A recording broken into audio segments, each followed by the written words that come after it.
Hello, good morning, welcome back to the Fish Locker out on the shore. I am fishing in an estuary mark today. The locals might immediately recognise where I am. With that comes a safety caveat. If you do know where I am and you want to come and try fishing here, the mark where I'm at right now, you can only get to here at certain states of tide. So you need to be careful. I got down here at 2 hours before low. The first thing that I did when I got down here, I could wade across to here at 2 hours before low water. When I got here, the first thing that I did was I put a stick in at the tide line. That's how far the water's ebbed off since I got here. I'm going to fish down to low and then fish it back up again and then move up as the tide comes up. I know when the tide gets to where that stick is there, look where my feet are. When the tide gets to there, I need to move. Right. The target today is going to be flounders and bass. I don't generally like targeting flounders until we've had a couple of cold snaps.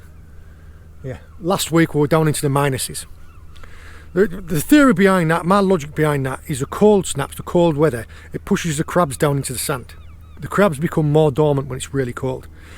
So they aren't as heavy on the feed and it gives you more chance of catching the flounders. There's nothing worse than using 2.5 pound of worm and catching output crabs all day because they're on it. The rods that I'm using are Pentidals, Pentidal 420s. And the reels are, I think they're 7,000s, yeah. Now the rigs that I've got out, I just knocked up half a dozen of these last night. They're really basic. They are either 2-hook scratching rigs, 2-hook flapper rigs, or 1-up, 1-downs. They've both got 2 hooks on. And they've all got some form of beads on. Now, twofold for that. Flounders, they are a bit of a sight feeder. They do like a bit of bling. They're swimming around. They like disturbance, they like spoons, they like beads. So that's one reason why to have stuff that's bright. And the other reason to have the flotation beads is if there are any crabs there, the flotation beads often keep them out of the way. I'll show you. Cast this out, sits on the seabed. Those flotation beads, there's the seabed, all the way off. Those flotation beads hold the worm up, so it flutters around in the tide and it's away from the crabs. So that's my reason for using the flotation beads. Yeah. The first baits that I'm using right now, I've got some ragworm with me and I've got a little bit of lug. I've got a little bit of rag in there. But another reason why I got down here 2 hours before low is because I brought my own fork. Now I've got my 2 baits out and I've said low, I'm going to get my fork out and I'm going to try and dig some maddies. Those are little tiny harbour rag. Flounders love them, they're great for tipping baits. And this is, you can see in the mud where I am, these are all like the wormholes. So yeah, now that I've got a bait in the water, I'm going to go and see if I can't sort myself out some more worms. Yeah, I'll show the baiting up and everything else and the theory, everything as I'm doing it as usual. Just wish me luck. These little patches here, you can see all that sand that's been turned out. Down that hole there, there'll be a crab, and that one. That tunnel might go back to there though.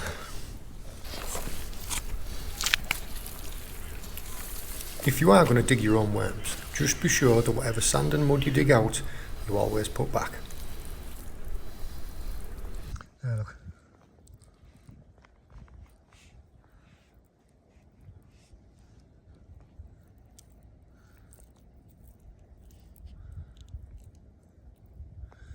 That's what we're after. There, I've managed to dig myself some little maddies. Now these little ragworm, these harbour rag, these are perfect for tipping on a bait. Head hooking 4 or 5, so there's loads of them wriggling about. These, I'm going to save these for when the tide's flooding. Yeah.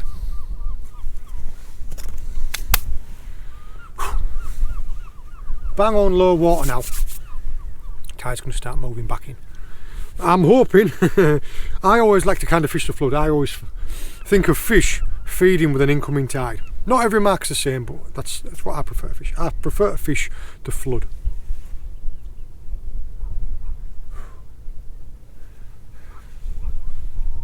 It's a fine enough day for it.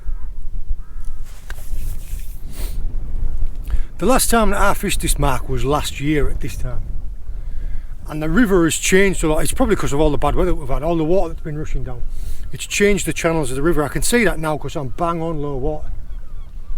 So I've moved spots 200 yards to fish into, like, you can't see best of it because it's into an eddy here. And the other ones, I've put one down in front of me because it's deeper here, and the other one on the far side, that's just started having a bite now.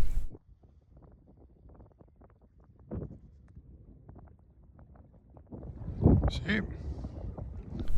Now I've let it develop because it was only like a little tiny bite. I'm just going to see it now. What I'll do is, because it's relatively flat and shallow, I'll wind slowly so the bait and the weight trundle along the bottom, because you can pick up flounders doing that. Don't just lift and wind and bring it up in the water. You might find that if you bring it in slowly and bounce it along the bottom, you pick a fish up on the move.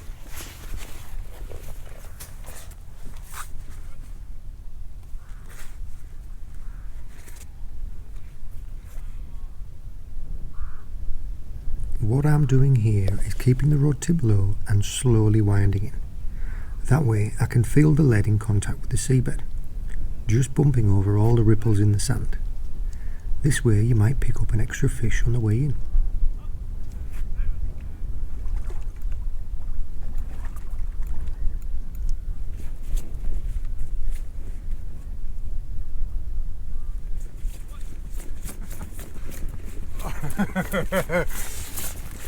That there was perfect. That was absolutely fantastic.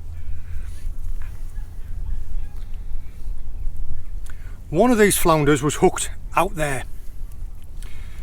I could feel it as I was bringing it in. I don't know which one it was. I don't know if it was the top one or the bottom one. But one of these was hooked up out there. And the other one, as I was bringing it in, just as I said, like I said before about reeling them in slowly so it bounces along the bottom, I felt another one take it out there. So I'd started off with only one fish. I'd started off with only one of these, and by reeling it slowly on the way in, I picked up the second one. Amazing. I've been fishing for hours and I've not had a bite. So that, moving spots, I've been at this new spot 10 minutes, 2 flounders. I'm going to fill this tub full of water and we'll have a look at these, because one of those is a real chunk. But yeah, perfect. I've unclipped the trace, clipped on a pre-baited one and cast that back out because the tide's just started to turn round. These fish come just as the tide started turning.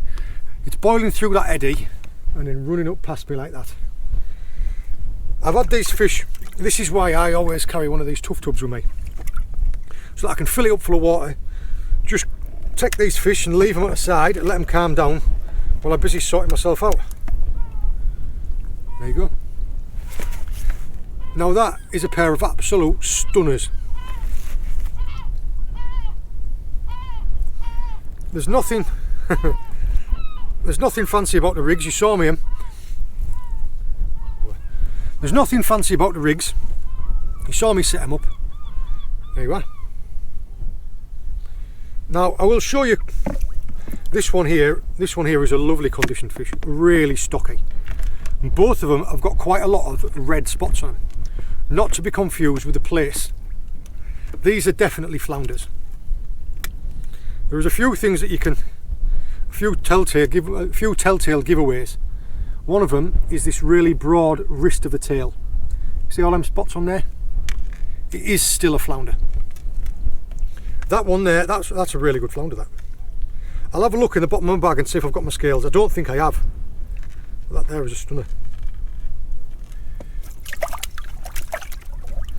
And the second one, slightly smaller one, again, quite a few spots on it, but it's not a place, it is a flounder. A flounder would, sorry, a place would have like a really narrow wrist to their tail. 2 hooks, 2 fish, perfect. Also, along with what I was saying about winding it in slowly so it bounces along the bottom, I mean, that was textbook. I'd seen one bite and I thought, I'll tell you what, I'll give it a second, I'll set myself up. And then when I wound it in slowly, I felt the first fish moving, and then when the second fish come in and attacked the other bait, that was the double hook. Perfect. Couldn't have planned it any better. Also, I've been waiting for fish. I've been here for like 2.5 hours now and I haven't had a single bite hardly. Now, these baits, those other 2 baits have been sat stationary for 5 minutes. 10 minutes now. So all I'll do is just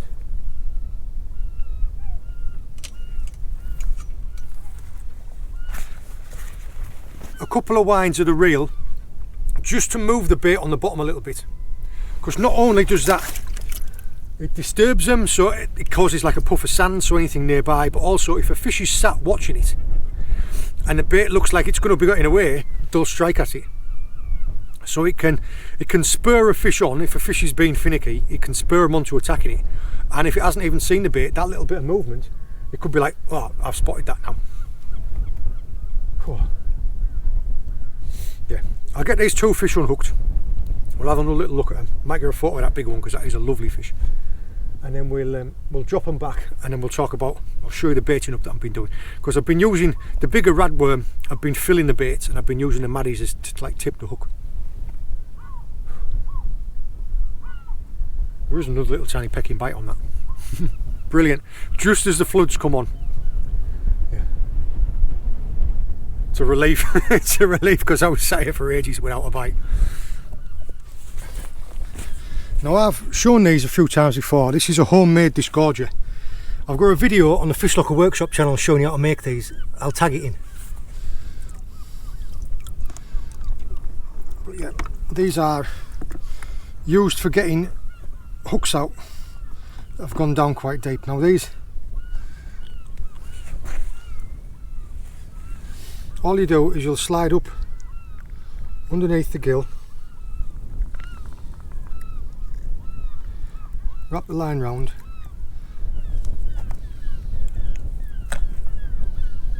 there you go.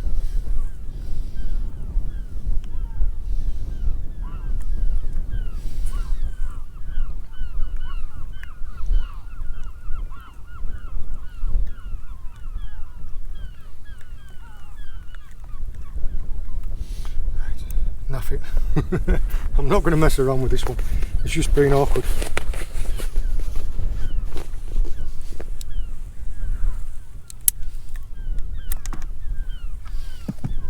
There's one.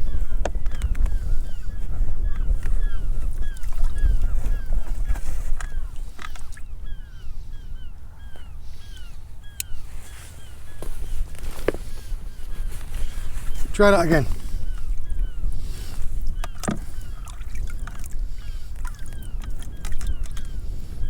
Right, with this flounder here, that is a stunning fish. I can't see the hook. The hook's quite deep. So what I'm going to do is you use this disgorger and you go in by the gill. I find it sometimes easier to go in underneath. No. Stay there. All you do is you pass right up through, out of the mouth.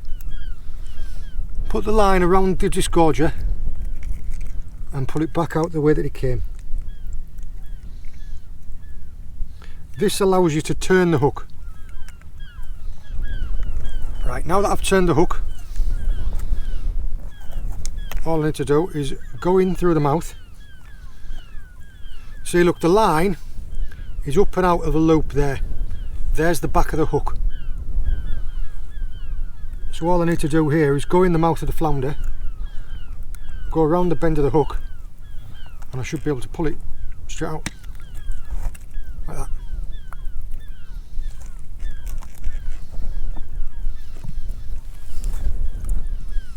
There you are.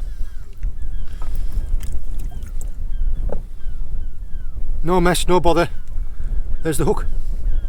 No blood, no out. And that's ready to go. That's ready to be cast back out now.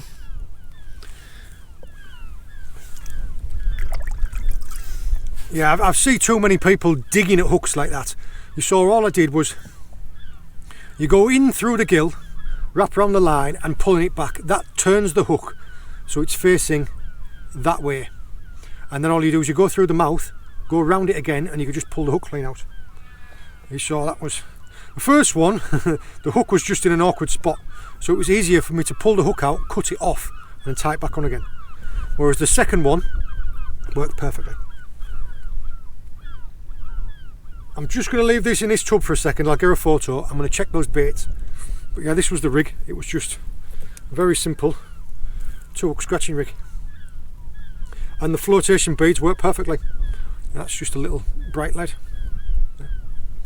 Both hooks, these are, I think these are going to be size 2. But yeah, with these, I'll show you real quick actually, these maddies.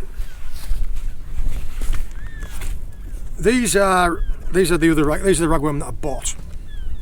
These are quite big. And these maddies, there's probably about 30 there in that pile in my hand. So what I've been doing is I've been putting a big worm on the hook, just threading it up the hook a little bit,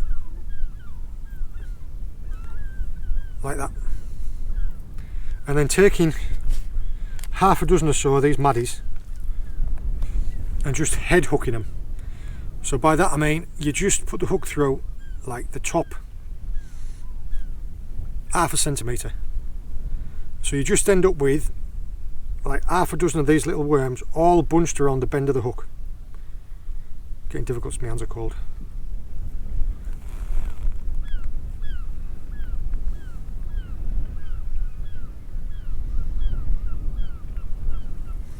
Well, you get the idea.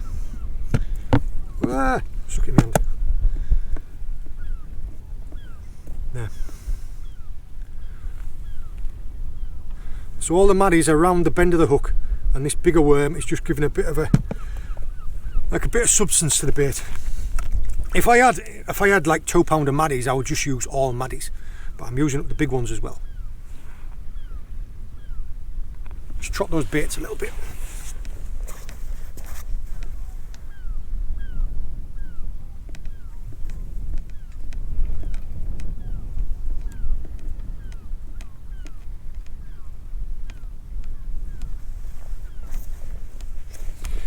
That tide is properly racing in now. I reckon I've got about another 45 minutes on here and I'm going to have to move. But I've got the fish. It's a massive difference in morale. Right, I don't know if you could tell by my mood before. I was thinking, I need to pull a fish out sharpish. I'd done like, like I said, 2.5 hours with barely a bite. Just getting that right state of tide, and like I say, that method of moving the bait along the bottom, about trundling it, don't lift it up and wind it straight in, just along the bottom. To help you learn how to ID these flounders, start with this smaller one. Now you could almost confuse that as a place, because it has got some red spots on it, but it's 100% still a flounder. Place, I've got like a really narrow wrist and a really dainty tail. Also place, I've got some bumps on the back of their head. Flounders don't. Flounders just have a little bit of rough down their lateral line, in a line like that. They're smooth both ways. The same with this one, even though this one is like a sandier colour, a couple of spots on it. Oh, I'll slip this one back. I'll have a look at this bigger one. Again, wide wrist on the tail, big paddle tail, rough on the lateral line only, soft, smooth everywhere else, no bumps on the back of the head. These two, yeah, these are opposites. You notice how this one in my hand has got the gill on the right hand side and this one has got the gill on the left hand side.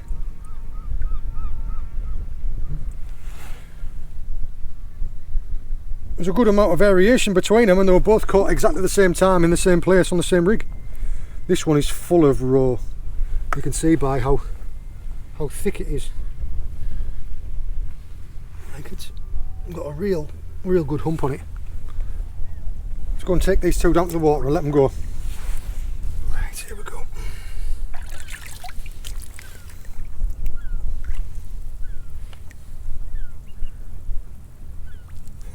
I wasn't hanging about, was it? And this one, that's an absolute stunner of a fish. It's going to bury itself in the sand. Well, that's how they do it. You wouldn't see that if you were walking past.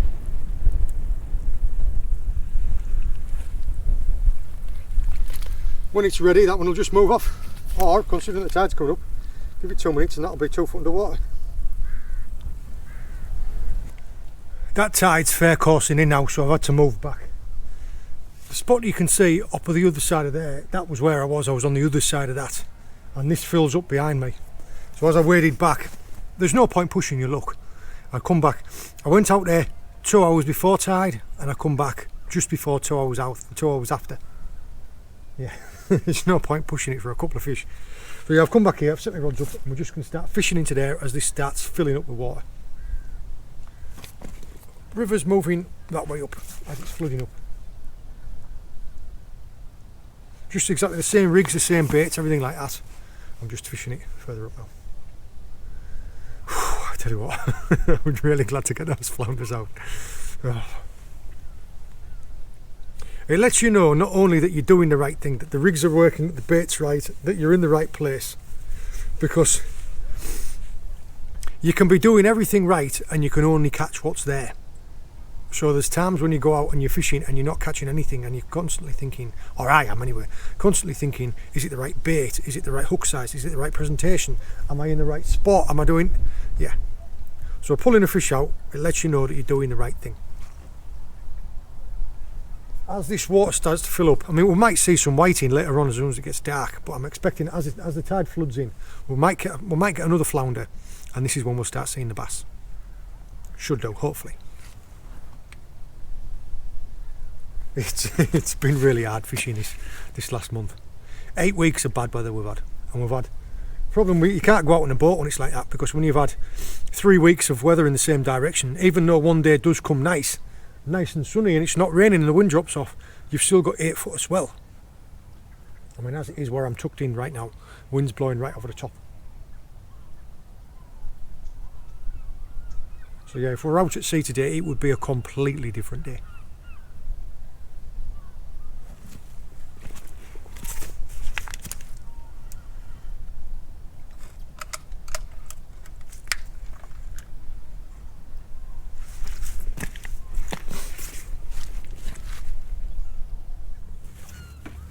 A quick look at these baits before I send them out. And you see, all it is, it's just one big ragworm and loads of little tiny ones underneath.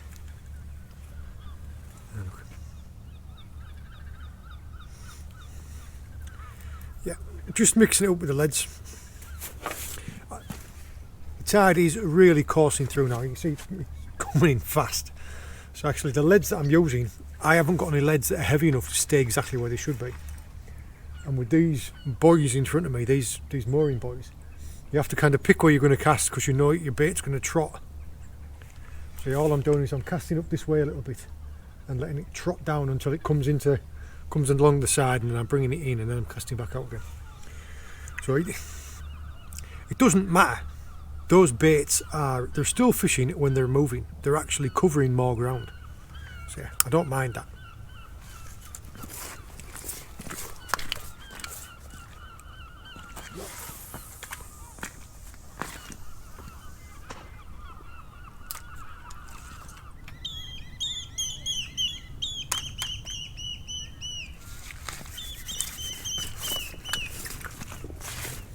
See what it's like fishing up to high water.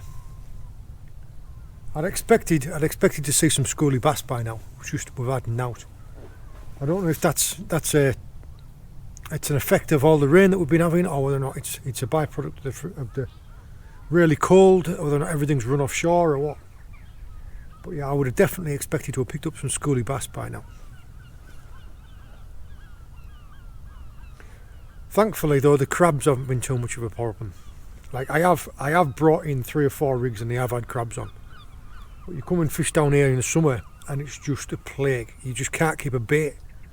You could drop it down 10 feet in front of you, and then by the time you've wound it in at the bottom, there'll be 2 crabs in it.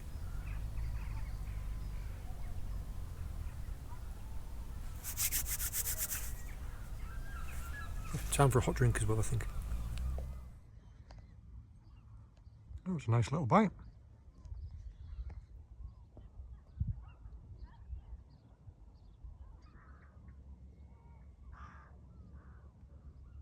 Oh, that rod now.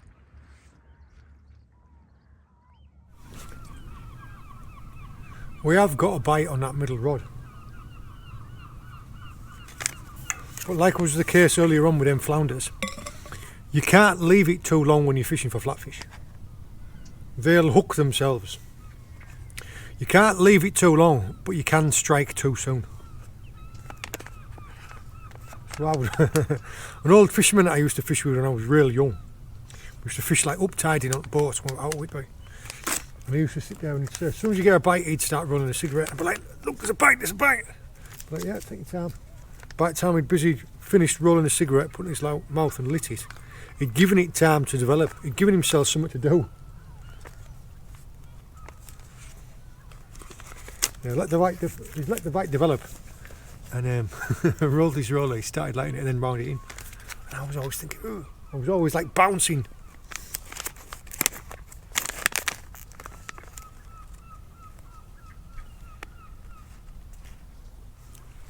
I shouldn't talk my mouth full. I'll finish my snack, then I'll reel it in. Also, what can happen is fish attract fish. I've got a 2-hook rig on there, so potentially I could catch 2 fish every time. You get 1 bite, it just means that one of the hooks is full. Leaving that fish battling around can attract more fish. It's like when you're mackerelling from the boat and you're fishing with mackerel feathers. You get the first bite. If you wind it in straight away, you'll have caught 1. If you just hold it there a little bit and then wind it in slowly, just keep it under tension, quite often you'll find 2, 3, 4, 5 and a full string of mackerel. Same concept.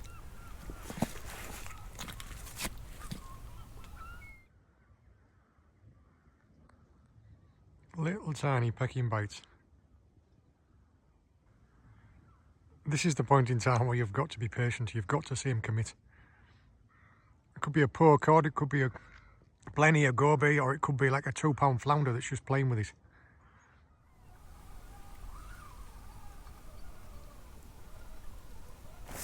Just getting hammered now by little tiny fish. I reckon it's going to be little tiny whiting.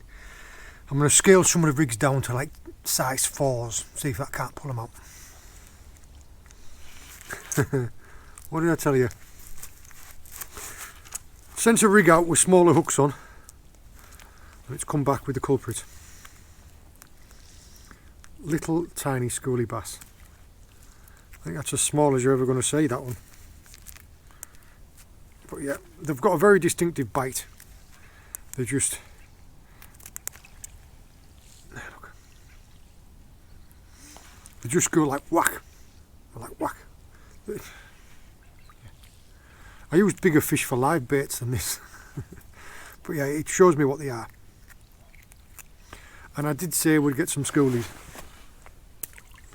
I was hoping they were going to be a little bit bigger than that, but beggars can't be choosers. Yeah. Let's get these baits refreshed, sent back out. There you go. Same rig again that had them 2 flounders earlier. Yeah, this picked up, but it picked up. I'd literally just cast this out and I cast it a long way. I was trying to get it as far away from the side as I could, and it's just a little tiny one.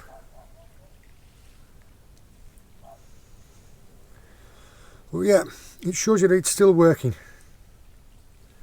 Lovely little flounder. What I'm going to do is I'll take it to the water's edge and I'll show you this when it's coming in, what it looks like, because they do look absolutely stunning when they're coming through like this. All I did there was I felt the bite at the back and just lifted gently into it, reeled it for a little bit, but because it's nearly high tide now and I know there's a load of rocks and bits down there, I could only bounce it on the bottom for maybe 20 yards before I had to lift it up and bring it in.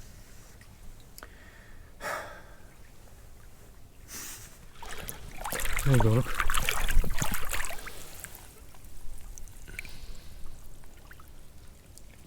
See how they kind of skate along the bottom.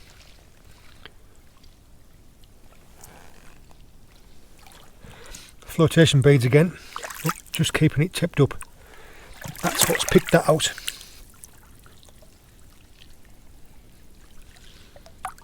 Yeah, wonderful looking fish, aren't they?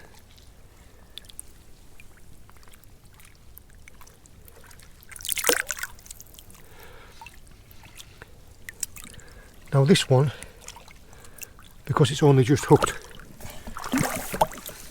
I should be able to unhook it here and now.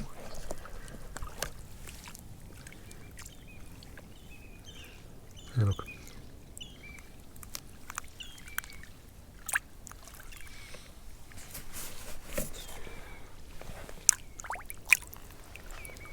There it goes.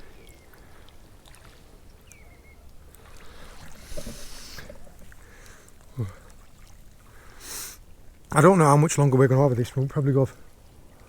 Well, we'll keep following it back and seeing what the bites are like. I don't really fancy catching just tons of them little tiny scullies. I've had 4 of them now. Wouldn't be too bad if they were £4. Got you red-handed. Now this guy is just past a peeler.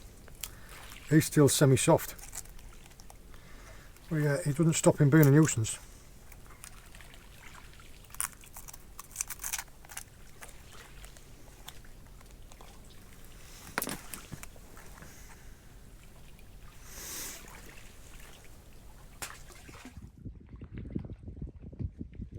Slack line up. We've got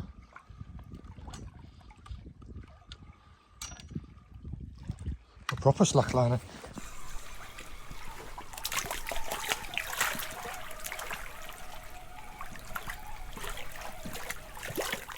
This fish actually gave a proper bite and a slack liner. Oh no! Oh, one of them rocks down there.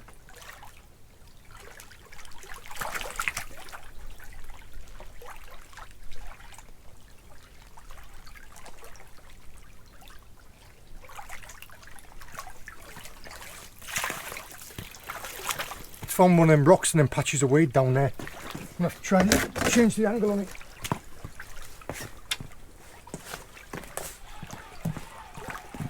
There we go. All I had to do was I had to change the angle of it.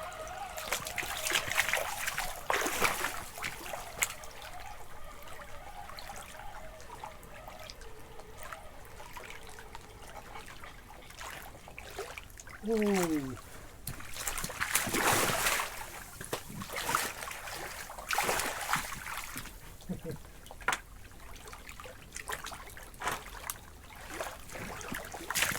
That one there, that might be the best fish of the session.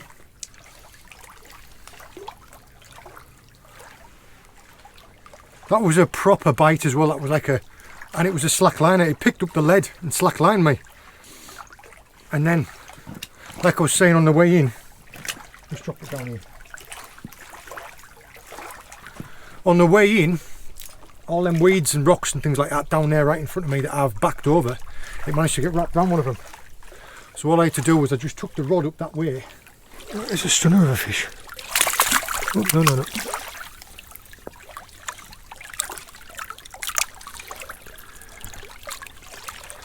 The cracking flounder, that one. Another absolute beauty.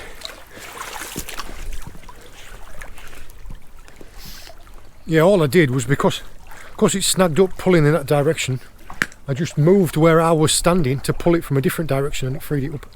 Thankfully, because that's a bloody brilliant that's a brilliant flounder. I don't know if you can see it, I've set all 3 up. I've set one over there, one over there and one over there, and I've staggered the rods so that I can stand here and I can watch all 3. So if any one of them gets a bite, you'll see by like, or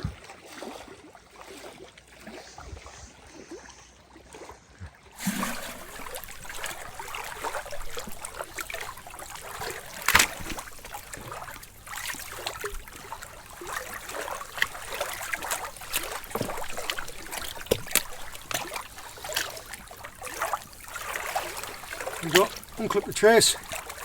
clip on a new one, cast out, and I'll sort the fish out. Try and show you the unhooking of this flounder. There you go.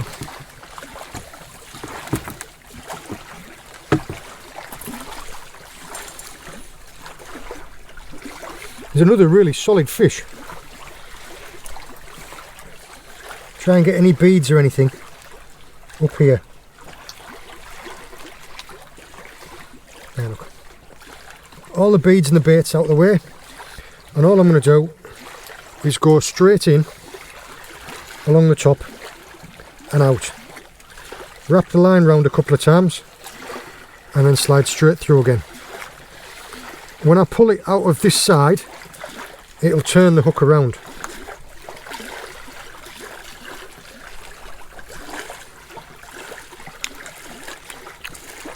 There, look. That's turned the hook. So now all I need to do is I'll go back in like this, go around the hook, and I should be able to pull it straight out.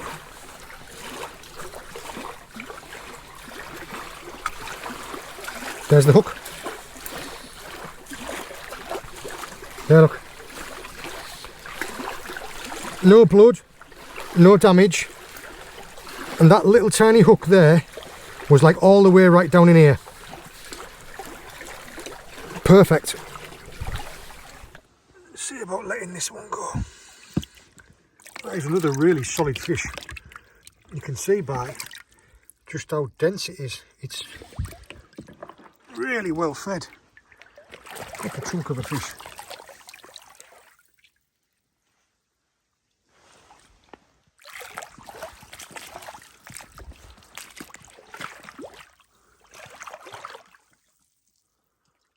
And away.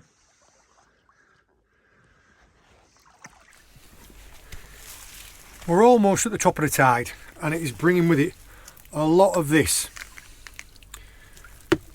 and some of these. Yeah, I did think the whiting would come on as soon as we come into darkness, but unfortunately as the tide's coming right up, all the lines are just getting covered in this. So all my rigs are coming back full of seaweed and we're whiting in them, little tiny pin whiting. It's a fish and it's something else to catch, but yeah, it's not the target species today. Just little tiny hooks like that. These guys have just got like pins for teeth. Easy. Well, that is us done. The tide is right behind me. I've packed everything away, all the rods are away, all the gears away. I had two absolute stunning flounder. I had three really nice ones, one little one, 4 in total. Half a dozen schoolie bass, same number of whiting. The reality of this though is that I've been fishing for 8 hours today. Target species, caught everything that I said I was going to catch, including 2 cracking flounders. I am over the moon. I hope you enjoyed joining me. I hope you found it interesting. All the very best. See you later.